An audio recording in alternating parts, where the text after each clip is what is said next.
नमस्कार, मैं हूं नवजोत और हमारी इस खास पेशकश में आपका स्वागत है। सावन का महीना शुरू हो चुका है और सावन का पहला सोमवार, वैसे तो सावन का हर सोमवार बहुत ही महत्वपूर्ण होता है, लेकिन इस बार सावन के हर सोमवार में क्या है खास, ये जानने के लिए हमारे साथ हैं हमारे खास मेहमान आचार्य रविंद्र नागर जी। बहुत बहुत स्वागत है नागर जी। और नागर जी हमें बताएंगे कि सावन के पहले सोमवार किस तरीके से आपको पूजा करनी है और किस तरीके से आप अपनी मनोकामनाओं को पूरा कर सकते हैं। तो सबसे पहले नागर जी ये बताइए कि इस बार सावन में खास क्या है? विशेष बात यह है सावन पूर्वाषाढ़ नक्षत्र से प्रारंभ हो रहा है। इसका मतलब जिन लोगों की कुछ पूर्व पहले की जो इच्छाएं हैं पूरी हो जाएंगी और उनकी इच्छाओं की पूर्ति होगी। इच्छाओं की पूर्ति तो होगी, लेकिन साथ ही साथ खास महत्व क्यों है ये देखते हैं। सावन का पहला सोमवार,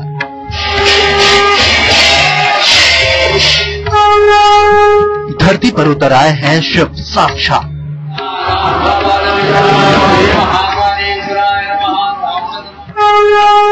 ले लीजिए भोले बाबा से मनचाहा वरदान,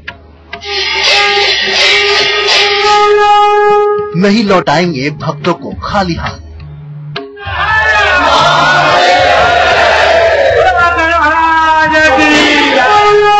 कर लीजिए सही विधान से पूजा बसा।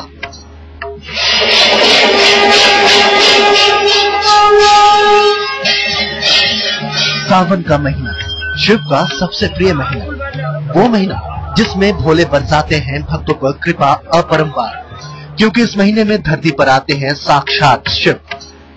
शास्त्रों में भी इस महीने को शिव की पूजा के लिए सबसे उत्तम माना गया है।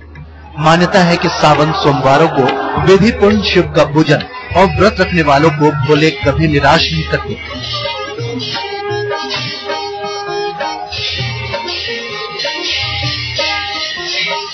माना जाता है कि चाहे वो संतान प्राप्ति की अभिलाषा हो या फिर मनपसंद जीवन साथी की तलाश, शिव अपने भक्तों की सभी इच्छाओं को पूर्ण करते हैं।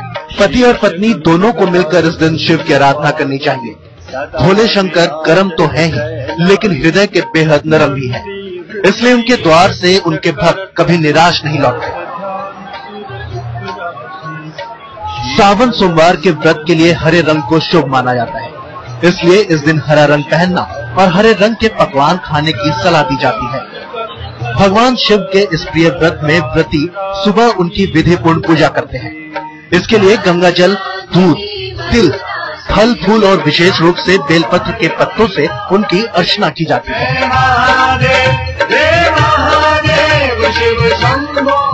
सावन सोमवार से गौरी शंकर की कई कथाएं जुड़ी हैं। कहा जाता है कि पार्वती के श्राप से पीड़ित एक कुश पुजारी ने जब सावन सोमवार का व्रत रखा तो उसे इस रोग से सदा सदा के लिए मुक्ति मिल गई। पुजारी को स्वस्थ देखकर मां पार्वती ने भी अपने पुत्र के लिए बड़े श्रद्धा भाव से ये व्रत रखा। सावन सोमवार की महत्ता इस मान्यता से भी है कि सावन के महीने में ही शिव का प्राकृतिक लिंग धरती पर स्थापित हुआ था। इसीलिए सावन सोमवार के अवसर पर शिव भक्त बड़ी संख्या में देश के अलग अलग मंदिरों में बड़ी श्रद्धा और आस्था से शिव पूजा के लिए इकट्ठा होते हैं। आज तक ब्यूरो। शुरुआत करें, आपको बताएं कि इसका महत्व क्या है। आचार्य जी से की पूजा का मुहूर्त क्या है, सबसे पहले बताइए। पूजा का मुहूर्त नवजोत बहन बहुत अच्छा आपने पूछा। पूजा का मुहूर्त प्रातः काल 6 बजे से 10:30 के बीच पूजा कर लेते हैं, बहुत अच्छी बात है। इस समय न कर पाए तो 10 से और 11:30 तक पूजा का बहुत अच्छा मुहूर्त है। उस समय न कर पाए तो 3:30 से 6:30 तक, 3 बजे से आप अगर पूजा करना है 3 से 6:30 तक बहुत अच्छा पूजा का मुहूर्त है। उस समय न कर पाए तो 7:30 से 10:30 तक पूजा का बहुत शुभ मुहूर्त है। अर्थात कर लें पूजा, हमारे शास्त्रों में लिखा है कभी भी कर लेनी चाहिए, अवश्य करनी चाहिए पूजा, प्रणाम वंदन। अब हम आपको बताएंगे कि किस तरीके से आप भगवान शिव को, भोलेनाथ को प्रसन्न कर सकते हैं। वैसे तो भोले बहुत ही भोले हैं, कहा जाता है कि भोले की जरा सी आराधना से आपकी हर मनोकामना पूरी हो जाती है। शुद्ध जल से इतने भोले हैं। तो ये बताइए कि अब सबसे पहले पूजा की सामग्री, क्योंकि पूजा करने उससे पहले सामग्री में कोई चीज रह ना जाए। बहुत अच्छा पूजा की सामग्री पहले तो कुमकुम लेना, इससे सौभाग्य की वृद्धि होती है। कुमकुम लेते हैं, इदोली है, इससे सौभाग्य बढ़ता है घर में। चंदन लेते हैं, इससे लक्ष्मी घर में आती है। अक्षत लेते हैं, इसमें धन धान्य की, अक्षत मतलब चावल होते हैं, पीले चावल, लाल चावल, सफेद चावल, इस प्रकार रंग के रख लेते हैं। सुपारी रख लेते हैं, सुपारी से पूजा पूरी होती है। ये कलावा रखते हैं, कलावे से घर में बहुत ही संपन्नता रहती है, कोई विपन्नता दुर्गति नहीं होती है। ये पुष्प रखते हैं, पुष्पमाला रखते हैं, फूल पुष्पमालाओं से यश की वृद्धि होती है। जनेऊ यज्ञोपवीत भगवान शिव को प्रिय, इसके मतलब मर्यादा में व्यक्ति रहता है, मर्यादा तोड़ के नहीं जाता है। दूध रखते हैं, दूध से वंश वृद्धि होती है। दही है, इससे स्वास्थ्य अच्छा होता है। घी है, देखिए घी से समृद्धि बढ़ती है। मधु ये शहद है, इससे मधुरता, बहुत ही मीठा मीठा व्यक्ति रहता है। और ये परोपकार की भावना के लिए हम लोग चीनी में पूरा रखते हैं। और साथ में प्रसाद रखा है, 5 प्रकार के फल रखे हैं। इस प्रकार सजा लिया है, सजा के पूरब की ओर मुख करके बैठ जाएं, फिर पूजा करें। पूरब की ओर मुख करके भगवान शिव की आराधना शुरू होती है तो पूजा शुरू होती है। चलिए हम भी पूजा की शुरुआत करते हैं। जी आचार्य जी, सबसे पहले सजा लिया हमने। ये देखिए एक स्वस्तिक बनाया है। स्वस्तिक है, सफेद चावल है, सफेद शांति के लिए, पीला समृद्धि के लिए और लाल भगवान के आशीर्वाद के लिए। इसका स्वस्तिक बना लिया है। स्वस्तिक बना के रख लेते हैं, दीपक जला लेते हैं, तो इस प्रकार आचमन करते हैं। देखिए इस प्रकार आचमन करिए जी। ओम केशवाय नमः। केशवाय नमः। जल पी लीजिए। ओम नारायणाय नमः। नारायणाय नमः। ओम माधवाय नमः। ओम माधवाय नमः। ओम गोविंदाय नमः। थोड़ा हाथ पसीने धो लेंगे, साफ कर लेंगे अपना। मतलब 3 आचमन के मन के लिए वचन और कर्म हमारा ये, मन भी हमारा यहाँ रहे, वचन भी यहाँ रहे, कर्म भी यहाँ रहे। पूजा में इसलिए 3 बार आचमन के अपने हाथ में पुष्प अक्षत लेते हैं। बोलिए ओम अद्य शुभ सोमवासरे अमुक गोत्र। आपका गोत्र अगर आपको याद हो, गोत्र बोलिए। मन में नहीं याद हो तो कश्यप गोत्र बोल सकते हैं, कोई भी गोत्र हो। अमुक गोत्र माने कश्यप गोत्र बोल सकते हैं। बोलिए अद्य स्व मनोकामना सिद्धि निमित्तम श्री शिव अभिषेकम पूजनम करिष्ये। तो यहाँ भगवान शिव चरण छोड़ दीजिए। आप संस्कृत सरल में कहा आपने, इसको संकल्प बोलते हैं। आचमन किया, संकल्प किया कि हम मनोकामना की सिद्धि के लिए भगवान शिव की आराधना करेंगे, पूजा करेंगे। सबसे पहले भगवान शिव को देखिए, शिवलिंग रखे हैं यहाँ। शिवलिंग को ऐसे दोनों हाथों से लेकर दूध चढ़ा दिए। बोलिए ओम श्री शिवाय नमः। ओम दुग्धम समर्पयामि। भगवान के ऊपर ये ठीक कर रहे हैं, ये छोड़ दीजिए। ओम श्री शिवाय नमः। फिर जल एक आचमन छोड़ दीजिए। ओम जलम समर्पयामि। उसी चम्मच से 5 बार दही है। देखिए वंश वृद्धि के लिए, परिवार वृद्धि के लिए दूध चढ़ाया। इस चम्मच से 5 बार ओम श्री शिवाय नमः। दधि स्नानम समर्पयामि। ओम दधि स्नानान्ते शुद्धम जलम, शुद्ध जल छोड़िए, शुद्धम जलम समर्पयामि। शुद्ध जल छोड़ दीजिए। ओम श्री शिवाय नमः।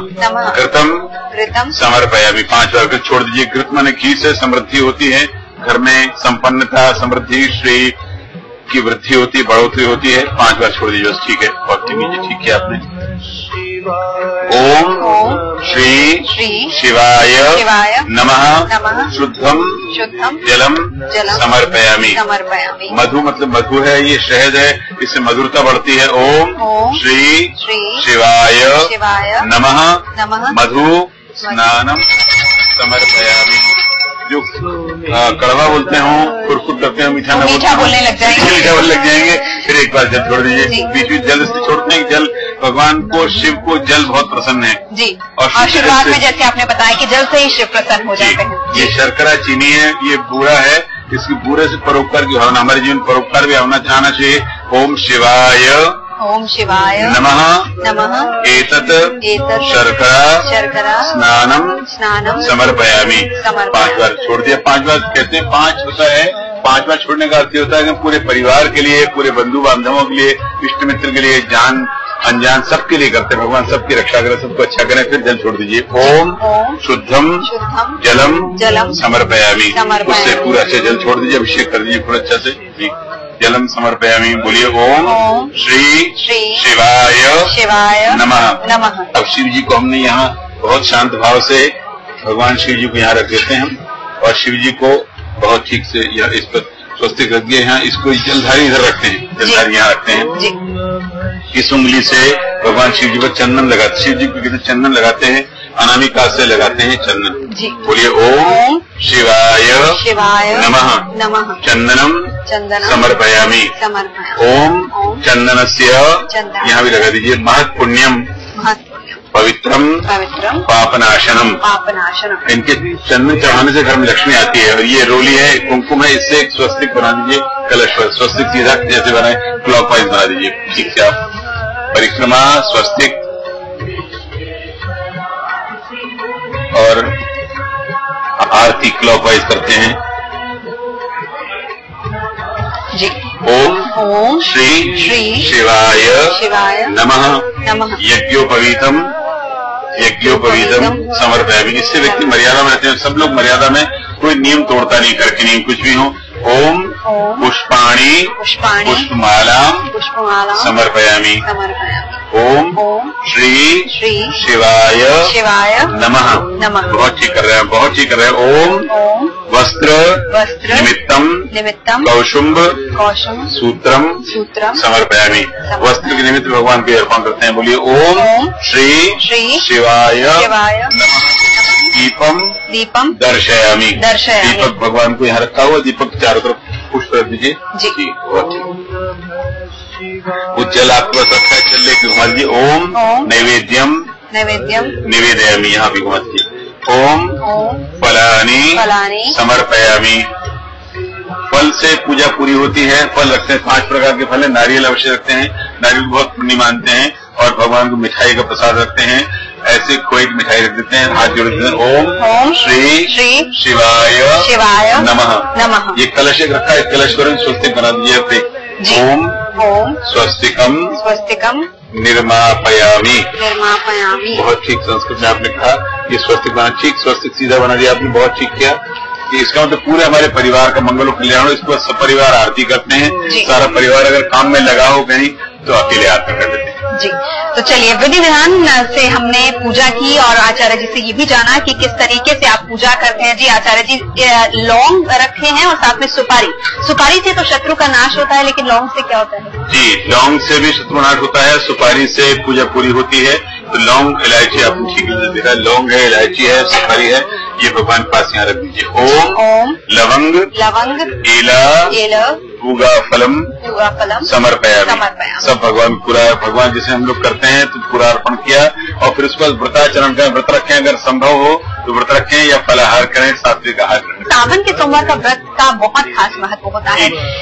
सबसे पहले तो बताइए कि मंत्र कौन सा है जिसका उच्चारण करना चाहिए, फिर उसके बाद हम व्रत की बात करें। जी आपने ठीक है। जैसे कोई अगर चाहता है, विद्या के लिए करते हैं, विद्या कामस्तु शंकरम, विद्या के लिए कहते हैं ओम नमः शिवाय। इस मंत्र को पूरे सावन भर 11 माला प्रतिदिन करें, विद्या में बहुत सफलता प्राप्त होगी। विवाह जिनको मन चाहा पति पत्नी चाहिए, मन चाही पत्नी, मन चाहा पति चाहिए, शिव जी की पार्वती का आदर्श जोड़ी मानते हैं। अतः शिव पार्वती एक साथ रहते हैं, थोड़ा कभी भुनभुन हो जाती है लेकिन शांत जल्दी हो जाते हैं। तो विद्या के लिए तो मैंने बताया नमः शिवाय मंत्र करें। जो विवाह के लिए चाहते हैं, जिनको विवाह मन चाह पति पत्नी चाहिए, उनको बोलना चाहिए ओम तत्पुरुषाय विद्महे महादेवाय धीमहि तन्नो शिव प्रचोदयात्। इस मंत्र की 11 माला प्रतिदिन करें तो मन चाह पति पत्नी मिलेगी, घर में शांति रहेगी और बहुत प्रेम रहेगा आपस में। और तीसरा है, अगर व्यापार वृद्धि चाहते हैं, व्यापार में उन्नति चाहते हैं, व्यापार में अड़चन आती है, व्यापार में जो 3 प्रकार की अड़चन होती है। एक तो होती है अड़चन हमारे कर्मचारियों की, एक होती है कहीं राजकीय पक्ष से, एक होती है अर्थ की आर्थिक परेशानी होती है। उनको परेशानी दूर करने के लिए मंत्र है ओम त्र्यंबकम यजामहे सुगंधिम पुष्टिवर्धनम पूर्वारुक्मे बंधनात् मृत्योर्मुक्षीयमामृतात्। मंत्र में एक बार पुनः निवेदन करता हूँ। ओम त्र्यंबकम यजामहे सुगंधिम पुष्टिवर्धनम पूर्वारुक्मे बंधनात् मृत्योर्मुक्षीयमामृतात्। इस मंत्र की 11 माला अगर करेंगे तो व्यापार निश्चित रूप से वृद्धि होती है।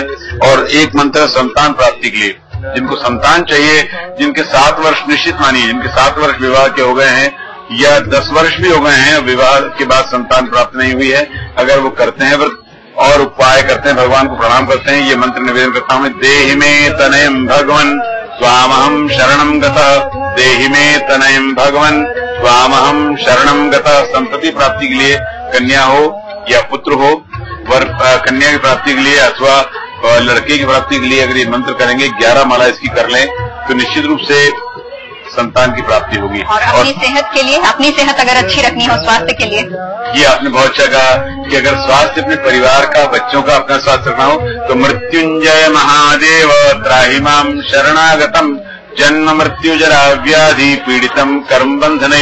इस मंत्र की 11 माला रोज करें तो स्वास्थ्य एकदम बढ़िया दिव्य रहेगा। इस मंत्र की 11 माला करें। आप देख रहे हैं सावन पूजा लाइव। आज तक ये खास पेशकश हम आपको दिखा रहे हैं किस तरीके से आप घर बैठे पूजा कर सकते हैं और हमारी इस पूजा का भी आप लाभ उठा सकते हैं। कैसे करनी है पूजा ये हमने जाना, व्रत का क्या खास महत्व है, क्या नियम है, इसके वो भी आचार्य जी से जाना। लेकिन ये भी जरूरी है कि सावन के महीने में और खास तौर पर हर सोमवार अगर हम व्रत कर रहे हैं या नहीं कर रहे, कुछ खास बातों का ख्याल रखें कि हमें जो करनी चाहिए और जो नहीं करनी चाहिए। आपने बहुत से पूरे सावन का व्रत करते हैं, पूरे सावन में बहुत से लोग करते हैं। एक सावन में तो एकाशन करें, मतलब एक समय भोजन करें, सात्विक आहार करें, फलाहार करें और अच्छा भोजन, जैसे आलस्य न हो, निराशा न हो, विवाद न हो, मन में बेकार की व्यर्थ की भावना, झुंझलाहट न हो, इसलिए सात्विक भोजन करें या फलाहार करें। सबसे अच्छी बात यह है शिव परिवार की, पूरे परिवार की बैठ के साथ पूजा करें, संध्या आरती, शाम की आरती मिलकर बैठ के करें, अपने पूर्वजों को बड़ों का सम्मान करें, गोत्र याद रखें, गोत्र अगर न मालूम हो तो कश्यप गोत्र याद रखें और कुछ समय गंभीर रहें, गंभीर होना चाहिए। बहुत हम बोल बोल के अपनी शक्ति को व्यय कर देते हैं, गंभीर रहें, बहुत उतावले ना हो किसी बात पर भी। जीवन साथी को प्रसन्न रखें, बहुत आवश्यक है। हमारा जीवन साथी पति हो या पत्नी हो या बच्चे हो या कोई भी हो, उनको सबको प्रसन्न रखें। अच्छी बात यह है यथाशक्ति दान करें, दान का बहुत महत्व है, दान भी करना चाहिए। अच्छी अच्छी वस्तुएं दान करें, जरूरतमंद लोगों को दें, पुस्तकें हैं, किताबें हैं, फल हैं, मिठाई वो दान करें और अनुष्ठान करें, भगवान को प्रणाम करें। अगर मुकदमा किसी का चल रहा है तो रात्रि को जागरण करें, सोमवार के दिन या पूरे सावन में किसी भी जब मौका लगे तो एक दिन रात्रि को जागरण करें, अच्छा होगा। और सभी का सम्मान करें, किसी का भी अनादर न करें, ये तो करने वाली बात है। बिल्कुल, आपकी हर मनोकामना, हर इच्छा होगी पूरी। बहरहाल हमारी इस खास पेशकश में अभी इतना ही। आचार्य जी यहाँ पर आए, आपने पूजा कराई विधिवत तरीके से, बहुत बहुत धन्यवाद। हमारी इस खास पेशकश में फिलहाल इतना ही।